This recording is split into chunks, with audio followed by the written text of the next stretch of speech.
Sandra Hoe, your kinkiest aunt. And I'm Kahlan Marcus, and I'm a top.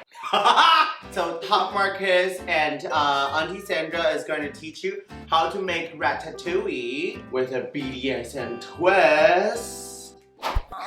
Look how firm this eggplant is. First up, we have to chop the garlic. Usually I just smash them. You don't need to show them any mercy. I used to live in Paris for a year and I was invited to my friend's house and then her mom made ratatouille and then the movie came out and I was like, oh, this is what I ate. So that's how I learned how to make the dish. You don't need to like dice it fine. You don't need to dice it fine because the blender is going to do all the job for you. Mash the bell pepper for me in a very sensual way. Whoa, that's deep. The traditional way you're supposed to bake them, like bake the vegetables, so that they're a bit charred and beautiful, but what? Charred? Is that the word? Oh, a bit charred. A bit charred. A charter is like a license that you get to do something. Ooh.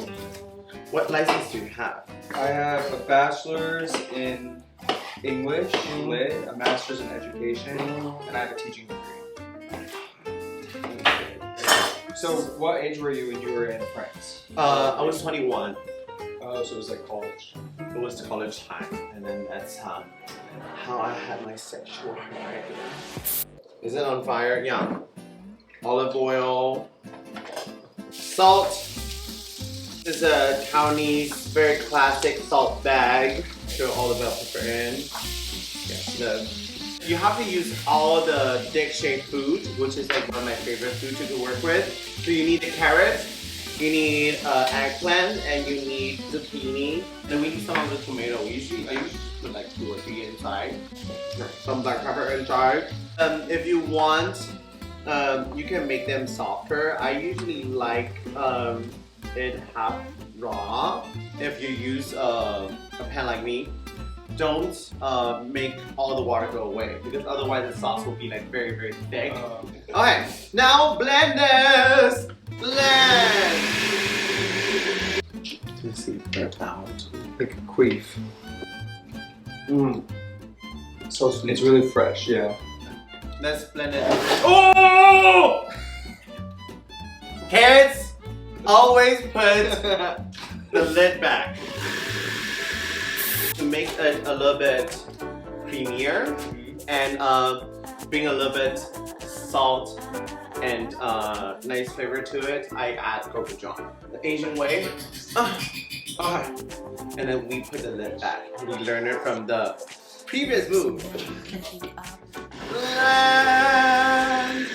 In Taiwan, I always have to say, like, I like really spicy, add a lot of spice because even if they put spice in stuff in Taiwan, I never feel like it's hot enough. But in Thailand, oh my god, I went in December. I was hanging out with all Thai friends. So like even the dishes that they were like, oh, this one's not spicy, like everything kicked my ass. For the international viewers, Taiwan is very different from Thailand. It's 2 different. I hope that one day I just don't need to explain to people that, like, you know, Taiwan is not. Oh, Thailand. my family still doesn't know where Taiwan is. They think I'm in Thailand. I love it. Oh, gochujang in. Okay, so now we're gonna pour the sauce in. And it's good that the sauce is watery because you want the sauce to actually cook.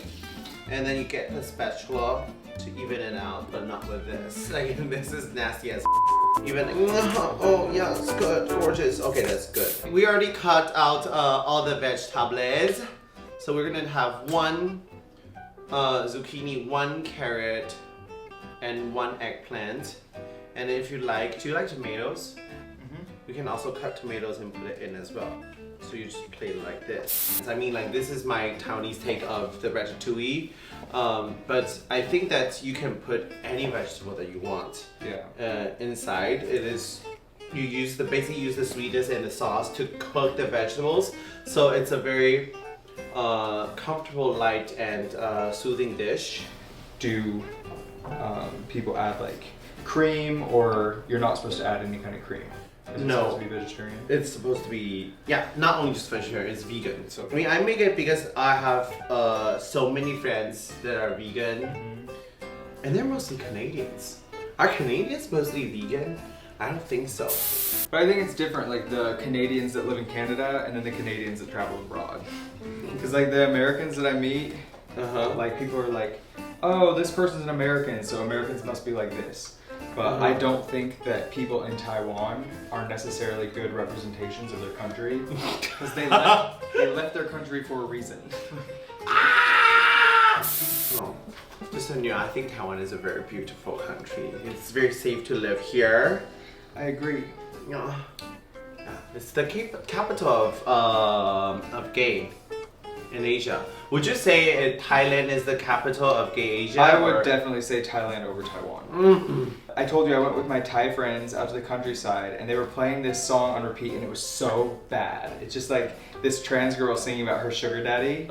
And it was like, I would go to a restaurant, just like a normal restaurant with like normal people.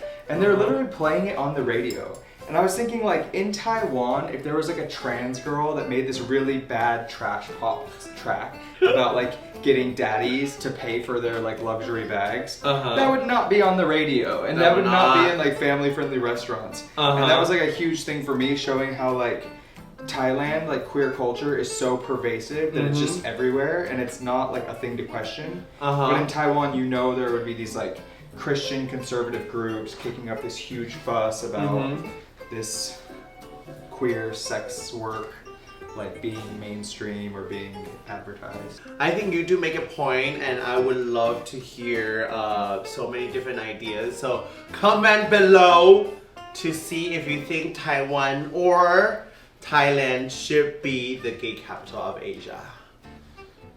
I personally actually agree with you. But we did legalize a gay marriage as the first Asia country. Good job, Taiwan. I chopped up some garlic to spice up the Taiwan drag scene. Herbs. Let me guess, you have basil, Basil, thyme, and rosemary? Yeah. Oh my god, I got 3 for 3. The basic herbs. I just saw this meme of Meryl Streep in Mamma Mia. She's like running after her daughter and the caption says like, when you realize that you ran out of rosemary, and Meryl Streep runs up the stairs and she's like, it's okay, we have time. Paint it on, throw the garlic on it. Just, ooh. That works so well. It already smells so good. Yay! Kudos to Kahlan Marcus. Okay, put this in the oven. Gorgeous. Put it in. It's hot. We already preheat the oven. Your hair just melts.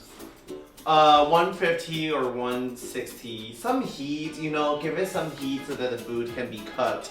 And then put it on for 45 minutes. You know what this means? You're hungry? I'm hung and hungry.